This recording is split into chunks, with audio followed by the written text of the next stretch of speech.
Questions for reflection. Our first reading is a selection of verses from the second chapter of the book of Ruth. The book is the story of a Moabite woman named Ruth who accepts the God of Israel as the true God and the people of Israel as her own family. She marries Boaz, the great-grandfather of King David, and she, a Gentile, is incorporated into salvation history.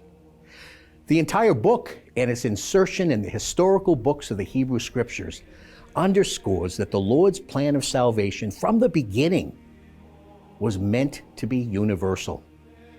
He chose Israel in order to show all of the nations His loving plan, and He intended to bring all of the nations back to Himself. Ruth is one of 5 women mentioned in the genealogy found in the first chapter of the Gospel of St. Matthew. Our responsorial psalm for today's Holy Mass reminds us that family is part of God's loving plan, and that one of the blessings of family life is marriage and children. How blessed are all who fear Yahweh, who walk in His ways. Your own labors will yield you a living. Happy and prosperous will you be. And the psalmist continues, your wife a fruitful vine in the inner places of your house, your children round your table like shoots of an olive tree. Such are the blessings that fall on those who fear Yahweh. Do we believe this? For those of us who are married, do we receive our spouses and our children and grandchildren as gifts and blessings? They are. Let's treat them that way.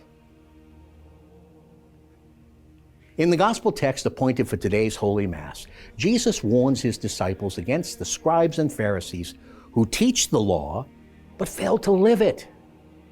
In a homily on this passage, St. John Chrysostom asked this question, and I quote, "Is there anything more lamentable than a teacher whose only way of saving his pupils is to tell them not to heed the life of the one speaking to them?"